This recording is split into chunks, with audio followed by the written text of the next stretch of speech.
Bueno, sí, ahora sí vamos a empezar con la serie de embriología del intestino primitivo en cuanto al sistema digestivo y vamos a empezar con lo que es el intestino anterior.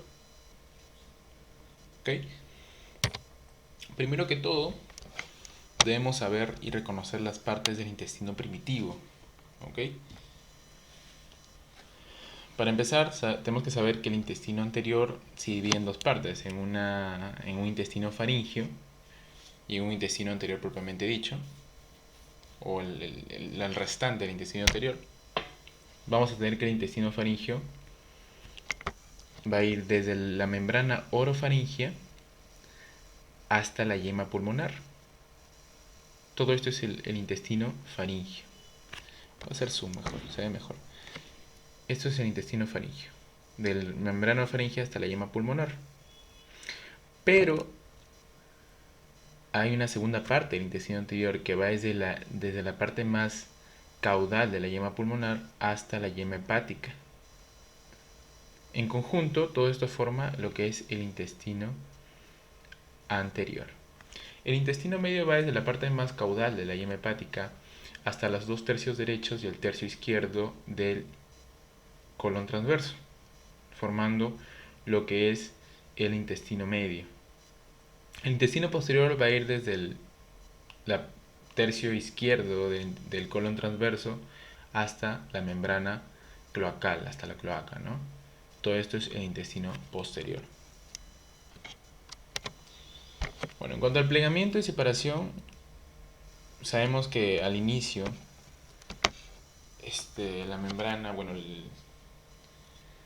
el intestino primitivo está en completa relación, amplia relación con lo que es la cavidad extraembrionaria. Pero más o menos para la quinta semana y con el proceso de plegamiento del intestino, vamos a tener que esta relación se va a ir estrechando cada vez más hasta separarse por completo y quedar suspendido en medio de la cavidad abdominal.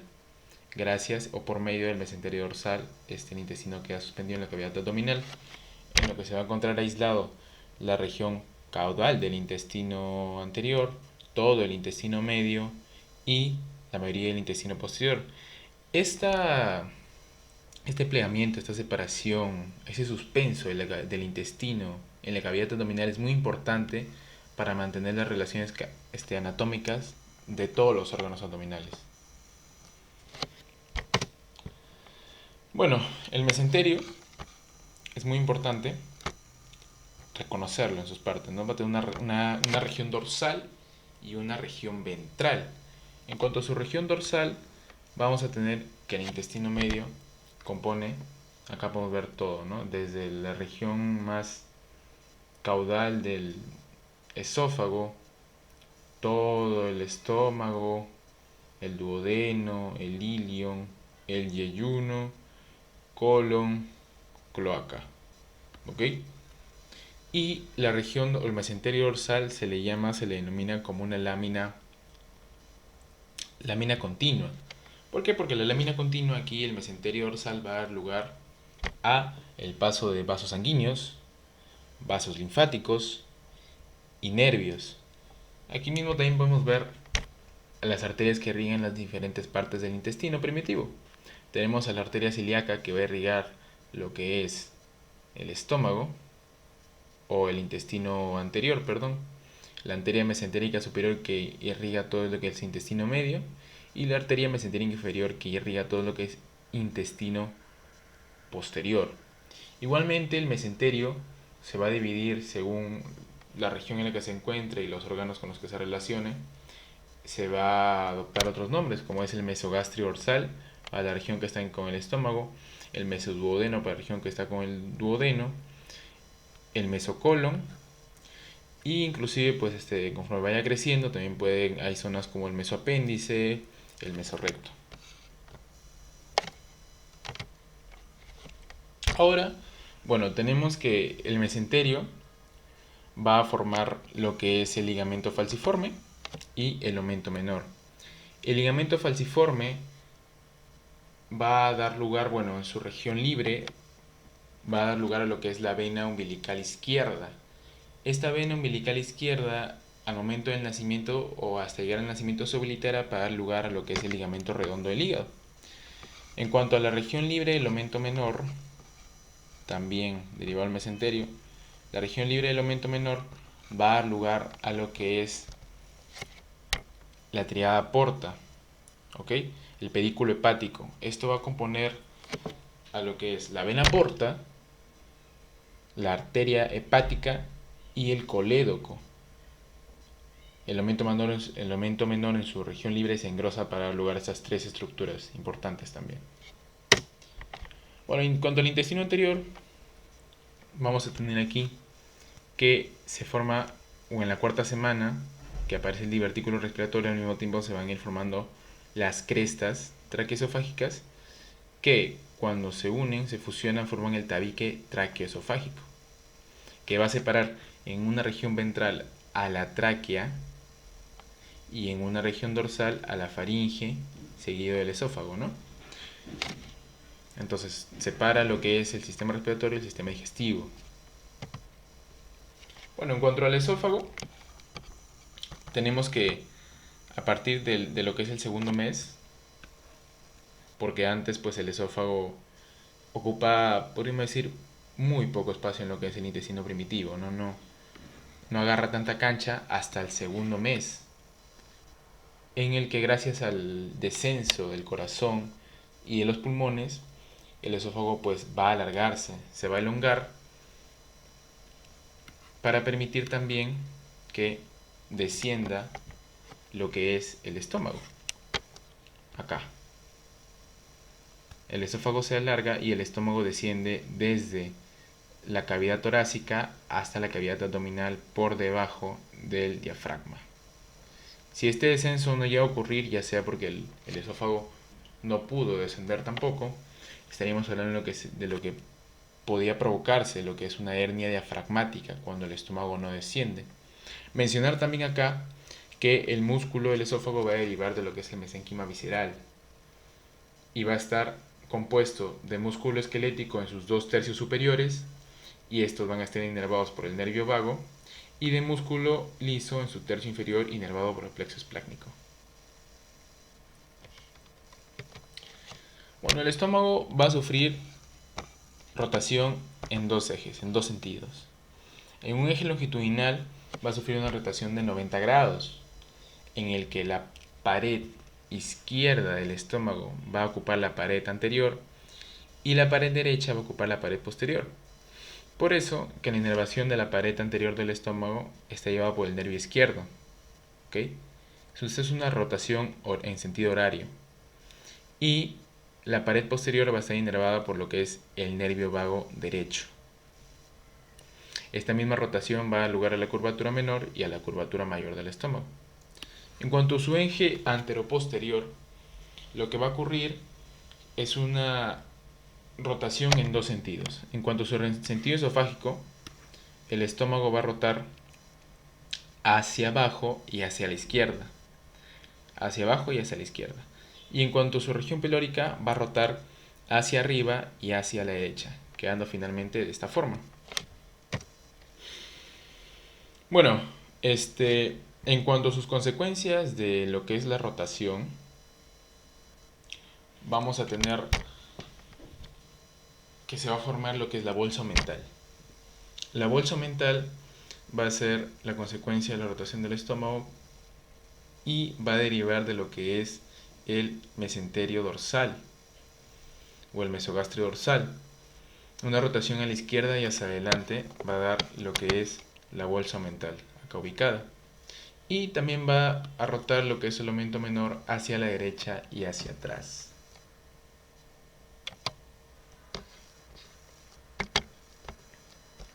Otra de las consecuencias es que, bueno, a partir de la quinta semana va a empezar lo que es, o bueno, se va a ver el primordio del vaso. Se va a comenzar a desarrollar lo que es el vaso entre una hoja mayor y una hoja menor de lo que es el mesogastrio dorsal. Aquí entre dos hojas, una más grande y una más pequeña. Conforme va creciendo el vaso y se va rotando el estómago, este vaso se va desplazando hacia la izquierda. y las hojas se convierten ya no en hojas sino en repliegues.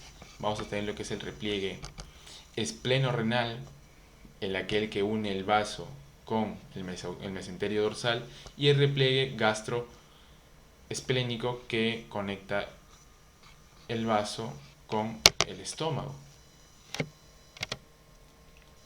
Otras consecuencias es que en su eje anteroposterior la rotación lo que va a causar también es que la bolsa mental, que sabemos que viene de lo que es del mesenterio o el mesogastrio dorsal, se va a posicionar cada vez más caudal y va a formar como una bolsa de doble hoja que va a tapar a lo que es el colon transverso.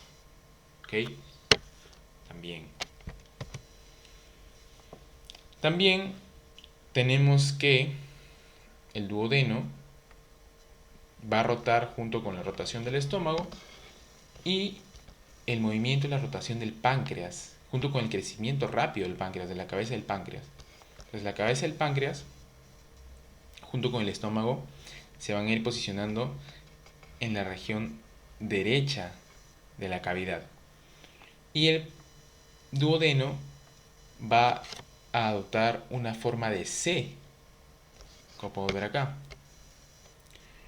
Junto a esta rotación, bueno, tenemos que a partir del segundo mes, el duodeno se va a obliterar, va a estar en un estado sólido completo, pero poco tiempo después se va a empezar a recanalizar por la formación de cavidades, ¿okay? Que van a terminar por recanalizar completamente el duodeno. En cuanto a la vesícula biliar y el hígado, tenemos que a la mitad de la tercera semana aparece lo que es la yema hepática, ¿okay? A partir de la mitad de la tercera semana. Como una imaginación del epitelio endodérmico en la región más distal de lo que es el intestino anterior, aparece la yema hepática. Esta yema hepática es sometida a un crecimiento rápido para dar lugar a lo que es el hígado. Y esto va a atravesar lo que es el tabique transverso, que el tabique transverso es una placa de mesodermo. Una placa de mesodermo entre la cavidad pericárdica y lo que es el pedículo del saco vitelino. Que, bueno, ese tabique transverso es atravesado por el hígado, pues, ¿no?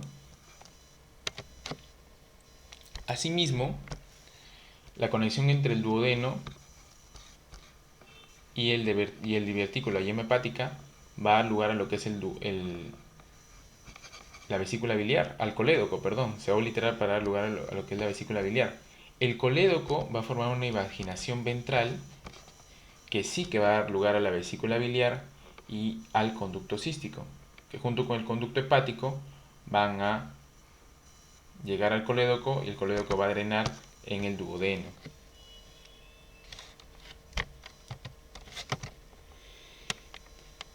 Tenemos que hay una cara, una región del hígado, una cara craneal que no va a estar cubierta por mesodermo. ¿Ok? Esta región no va a estar cubierta por mesodermo, ¿por qué? Porque aquí va a estar ya conectado con el tendón central del diafragma, con el tendón diafragmático. Entonces, esta región se va a llamar la región desnuda del hígado. Al mismo tiempo, tenemos que para la 10ª semana, el hígado va a componer lo que es el 10% del peso corporal total. Y esto pues se justifica con su función hematopoyética, su producción de eritrocitos, de linfocitos, que va a ir involucionando en los 2 últimos meses de vida, en lo que ya empiezan a aparecer los órganos hematopoyéticos del adulto, para al final, hasta su nacimiento, adoptar lo que es el 5% del peso corporal. Al mismo tiempo, en la semana 12, los hepatocitos empiezan a secretar bilis. A la par que se desarrolla el conducto cístico, se recanaliza, se une al conducto hepático y confluyen con la formación del conducto colédoco para poder secretar bilis al duodeno. Bueno, en cuanto a regulación molecular del hígado, tenemos que el endodermo del intestino anterior va a tener una potencial de expresión de genes específicos del hígado. No obstante, esta expresión va a estar bloqueada por factores producidos por los tejidos circundantes, como es el ectodermo, el mesodermo no cardíaco y la notocorda.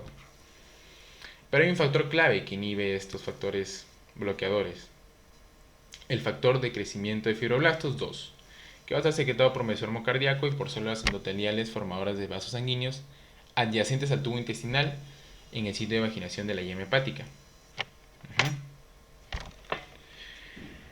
Ahora, junto con el factor de crecimiento de fibroblastos 2 va a haber otros factores que van a participar en los que son las proteínas morfogénicas óseas. Básicamente van a inducir una mayor respuesta del endodermo hepático al factor de crecimiento de fibroblastos 2.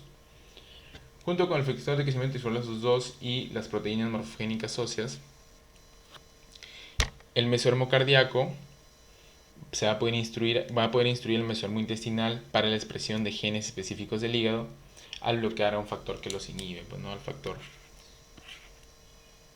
A los factores producidos por los tejidos circundantes del ectodermo, el mesodermo no cardíaco y la notocorda. Finalmente, el hígado va a poder diferenciarse en hepatocitos y en líneas celulares biliares, gracias a quienes, a los factores de transcripción nuclear de los hepatocitos tipo 3 y tipo 4.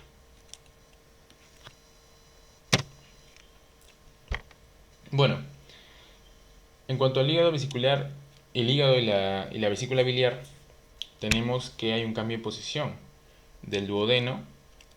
Bueno, el cambio de posición del duodeno también va a dar un cambio, va a causar que el conducto colédoco, vamos a verlo aquí en imagen, el conducto colédoco, que normalmente está en la región ventral, va a doblarse, a migrar, a rotar hacia la región dorsal.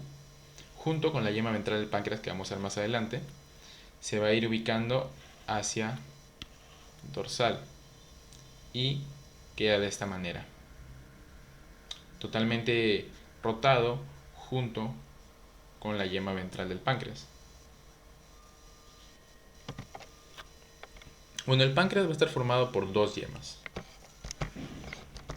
Va a tener una yema ventral que está cercana al colédoco y una yema dorsal. Va a haber una migración de la yema ventral. La yema ventral va a migrar a lo que es la región inferior de la yema dorsal, como podemos ver acá, junto con el colédoco, y se va a ubicar por debajo de la yema dorsal. Esta migración, esta rotación, va a causar que al final, pues, la yema ventral vaya a formar lo que es la región inferior de la cabeza del páncreas y la yema dorsal va a originar lo que es el resto de la cabeza del páncreas, o sea, la región superior, el cuerpo del páncreas y la cola del páncreas. Asimismo, como rotan y quedan juntos, pues su parénquima de los dos va a empezar a fusionarse, a formar una sola estructura, y con ello sus conductos, en el que el conducto pancreático dorsal de la yema dorsal va a formar un conducto pancreático principal con el conducto pancreático de la yema ventral. Aquí podemos ver. Y estos van a discurrir en la papila mayor, en el duodeno. También hay una región del conducto pancreático de la yema dorsal, un conducto pancreático ventral de la yema dorsal que va a drenar por sí solita en la papila menor, también una región más arriba en el duodeno. Bueno, en cuanto a la región molecular del páncreas, vamos a tener dos estructuras claves. La notocorda y el endotelio de la aorta dorsal, estas dos van a sintetizar lo que es el factor de crecimiento de fibroblastos y la activina. Estos dos van a reprimir lo que es el gen SHH en el endodermo intestinal y esto va a permitir que se forme la yema pancreática dorsal. El mesodermo visceral induce también lo que es la yema pancreática ventral y esto termina por activar lo que es los genes PDX1 o los genes pancreáticos y duodenales 1. Bueno, esto va a generar la expresión de genes de homosecuencia, lo que es el PAX4 y el PAX6, que según si se expresan juntos va a dar lugar a lo que son las células beta que producen insulina, las células delta que producen somatostatina y las células gamma que producen el polipéptido pancreático. Y si solo se llega a expresar el PAC6, ¿qué pasa? Si solo se llega a expresar el PAC6, ahí solamente seguimos hablando de las células alfa, que generan glucagón.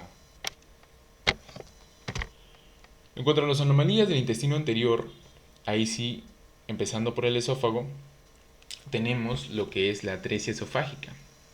Y la más común, que es la imagen A, en donde se forma una bolsa esofágica proximal con una fístula traqueoesofágica distal. Esta sería la forma pues, más común de la atresia esofágica. Y cualquiera de las presentaciones causa polidramios, que es la acumulación de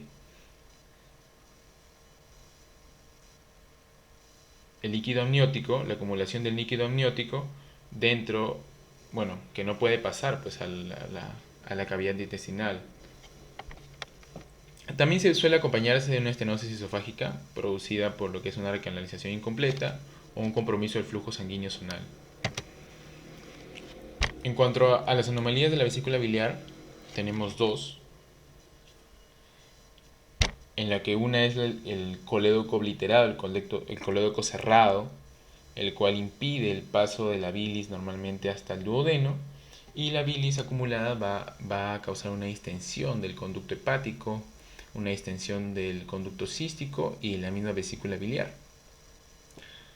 O también podríamos tener lo que es la duplicación de la vesícula biliar, que normalmente es asintomática hasta regiones posteriores de la vida, en la que inclusive se puede detectar por un examen de rutina, tal vez de alguna patología adyacente en la que podamos evidenciar una duplicación de la vesícula biliar. Otra de las anomalías del intestino anterior es la estenosis pilórica, en la que es causada por una hipertrofia de la capa muscular circular y también en menor medida de la capa muscular longitudinal. ¿Ok? Esta hipertrofia va a causar una estenosis casi completa del píloro, impidiendo así el paso normal de los alimentos. Esto va a causar en el bebé un vómito en proyectil intenso.